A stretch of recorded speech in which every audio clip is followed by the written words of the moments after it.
He bought a ranch for $1 asterisk, but when he walked inside the abandoned house, he didn't expect to find a barefoot girl staring at him like she'd been waiting for years. No neighbors knew about her. No records existed. And when Nolan asked asterisk, "Who are you?" asterisk, she whispered, "You weren't supposed to come here." That's when Nolan realized this wasn't a dream ranch. This was a trap built by someone who wanted the girl. And whoever found her, gone forever. Asterisk Nolan Hayes had spent half his life drifting across the American frontier, chasing paydays, surviving gunfights, and dreaming of one thing, his own land. Asterisk. So when he heard about a ranch being sold for $1, he laughed. Until the seller showed the deed. 100 acres. A house. A barn. A well. Asterisk a perfect valley hidden between two lonely hills. Too perfect. But Nolan was tired of drifting. Tired of bullet scars. Tired of sleeping under the open sky. Asterisk, so he signed the deed. Shook hands and rode 3 days to reach his new home. Asterisk, but the moment he arrived, the land felt wrong. The wind was too still. Asterisk, the house looked abandoned for decades, yet the door was cracked open. Like someone had just walked inside. Asterisk Nolan stepped forward, one hand on his holster. The porch creaked beneath his boots, and then he saw her, asterisk a girl. Barefoot, pale, and silent, standing in the doorway of his house, watching him like she'd been expecting him for a very long time. The girl looked about 19, long dark hair, asterisk a simple gray dress, eyes that held more fear than life. Nolan raised his hands gently. Asterisk. "I ain't here to hurt you," he said. "This is my ranch now." The girl didn't blink. "This was never your ranch," she whispered. Asterisk. "It's a place people are sent to forget." Her words chilled him more than the frontier night wind. Nolan tried asking her name, but she avoided the question, instead moving back inside as if inviting him, or warning him. Asterisk inside, the house was dusty, old, abandoned, except for a single corner, a small bed, wooden box of clothes, a tin cup, a few apples. Asterisk, just enough to survive. Not enough to live. Asterisk, how long have you been here? Nolan asked. She said nothing. Her silence spoke louder than any scream. Asterisk. Nolan quickly realized something. This girl hadn't wandered here. She'd been placed here, hidden here, protected, or imprisoned. Asterisk, but by who? Asterisk, and more importantly, why? Asterisk, that night, Nolan sat outside cleaning his revolver when he heard horses in the distance. Asterisk. 3 silhouettes, moving slowly, searching. Asterisk, the girl appeared behind him, trembling. "They're coming for me," she whispered. "They always come at night." Asterisk.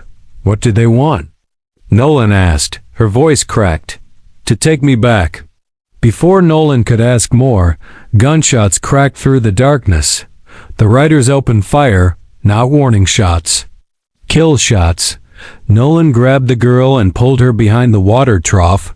Bullets hit the porch, smashing old wood into splinters. Asterisk. "Why are they shooting at us?" Nolan shouted. The girl finally spoke the truth. "Because I escaped. Because I know what they did. And because you bought the land they used to hide it." Nolan's blood ran cold. Whatever he had stepped into, it was bigger, darker, and more dangerous than he had imagined. The next morning, Nolan tracked the riders' footprints.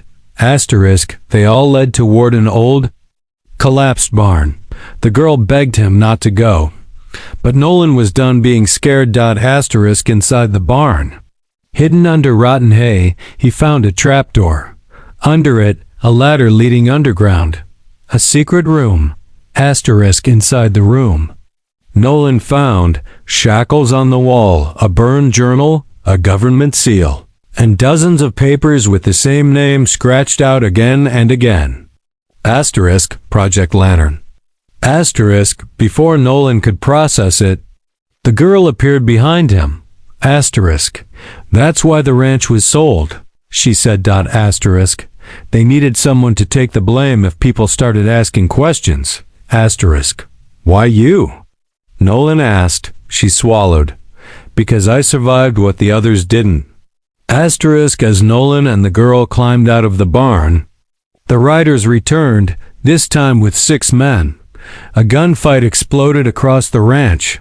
Nolan took cover behind the fence, firing back with steady aim. The girl hid behind the porch, praying he didn't fall. One by one, the riders dropped. Asterisk, but their leader, a cold-eyed man in a black duster, rode straight toward the girl. Nolan emptied his revolver. Click. Asterisk. Out of bullets. The leader raised his gun. Bang. The shot came from behind. The girl stood there, holding Nolan's spare rifle. Shaking but alive.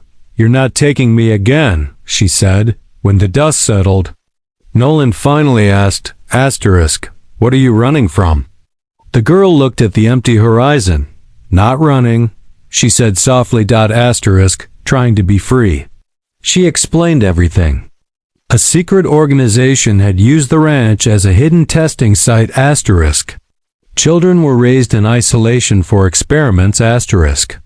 She was one of them. She escaped 2 years ago and survived alone. The men wanted to erase every trace, including her. Nolan felt his heart crack. You're safe now, he promised. Asterisk. No one's taking you. Again, weeks passed. Nolan rebuilt the ranch. Asterisk. The girl finally told him her name. Asterisk. She learned to smile. Again, birds returned to the quiet valley.